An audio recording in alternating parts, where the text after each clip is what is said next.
Hey guys, welcome back to the channel. Thanks so much for clicking over. It means a lot that you guys keep clicking. If you guys keep clicking, I'll keep making.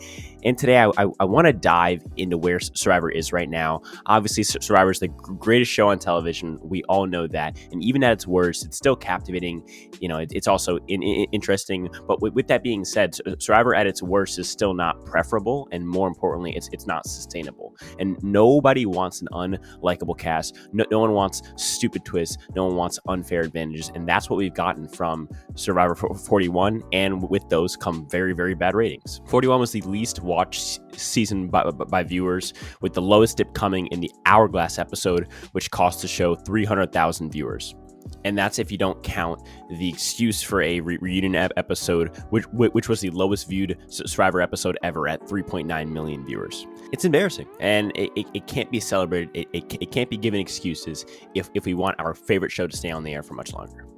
So let's start with twists. And to be clear, because we're going to do advantages next, a twist is a production-made situation that affects players in a positive or negative way and usually forces them to react in some way, while an advantage is exactly that. It's something that gives a player an advantage in the game, whether it be through opportunity or through a guarantee. Production creates twists to affect the game, while advantages are given to players, and then the players can therefore affect the game with those advantages. This is what gives twists the potential to be more harmful, because while poorly thought out advantages have the ability to work out in a positive way because players have control over how they're used, twists will affect the game however production wants them to affect the game. If this is confusing, don't worry, here's an example.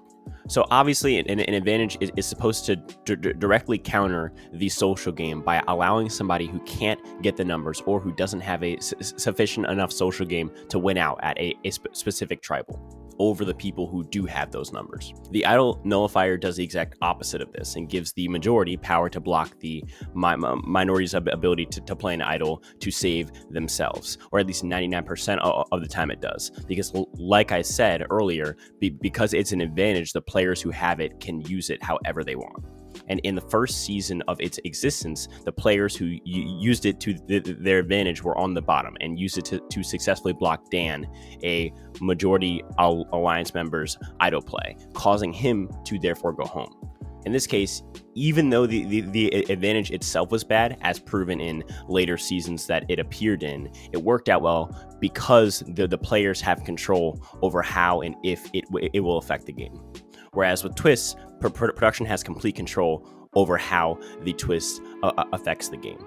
So when a twist is bad, lucky circumstances won't save it. And so for this reason, I think that the first thing that production should be thinking about when creating new twists is worst case scenarios. If the player makes the boring choice, is this twist going to be bad? If the player does risk their vote, is it going to be pointless? If the player does the game and loses, is their whole game messed up? Is this twist still going to work if they go back and tell all of their tribe mates? These are questions that need to be thought out before you just throw a twist into the game. Okay, now for advantages, which, as I said earlier, are very variable. And to me, my number one problem with these bad advantages is that they aren't balanced. Advantages are supposed to give players who lack the social ability to gain the numbers and ability to carry out their plans at a specific tribal. But the key to this is that a player should not be able to trump social ability for almost every tribal that they go to.